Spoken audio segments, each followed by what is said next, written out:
Avançando na nossa aula, vamos estudar as propriedades extensivas e as propriedades intensivas da matéria.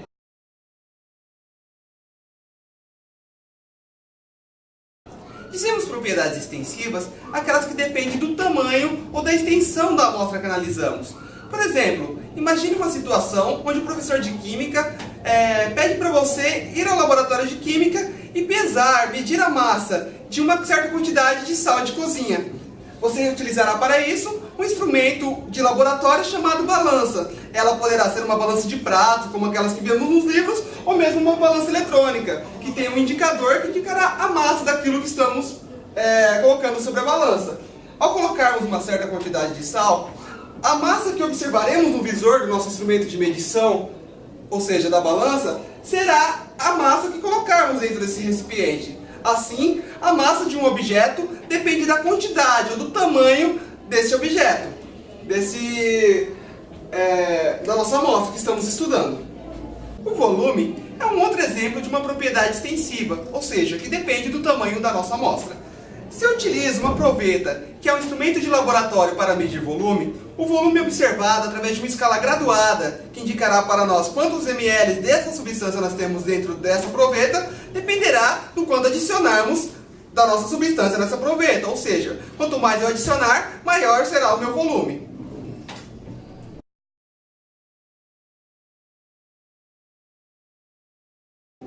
Além das propriedades extensivas, já estudado anteriormente, que são aquelas que dependem da extensão ou do tamanho de uma amostra, a matéria também apresenta propriedades intensivas.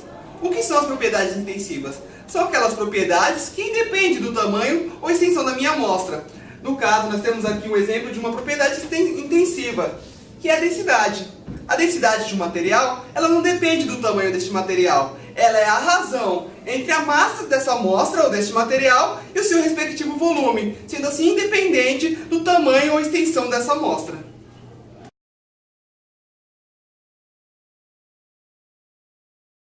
Para finalizarmos a nossa aula, vamos falar brevemente sobre grandezas e unidades de medida.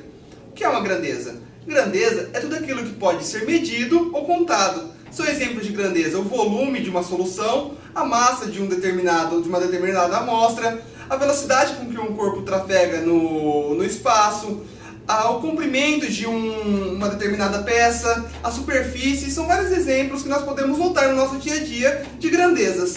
Cada grandeza no Sistema Internacional de Medidas possui sua respectiva unidade. Algumas grandezas são muito importantes para o estudo da química, como as grandezas de massa, as medidas de massa, de tempo, de temperatura e de quantidade de substância. Cada uma dessas grandezas citadas agora, nesse momento, possui respectivas unidades de medida. Então nós temos aqui, para a massa, que é uma grandeza muito importante para o estudo da química, ela é representada no Sistema Internacional pelo quilograma. Nós temos aqui, em representação simbólica, quilograma. O tempo, ele é estabelecido no Sistema Internacional como sendo o segundo, representado pelo seu respectivo símbolo. A temperatura no Sistema Internacional, ela é o Kelvin, a unidade da temperatura é o Kelvin, representado pelo seu símbolo, e a quantidade de substância, ou até recentemente a quantidade de matéria, é representada pela unidade mol, que tem a sua respectiva símbolo no Sistema Internacional. As outras unidades, elas são também importantes para estudos de outras ciências e às vezes da química, como por exemplo a intensidade de corrente, que é usada em eletroquímica. Todas essas unidades são muito importantes para estudos científicos.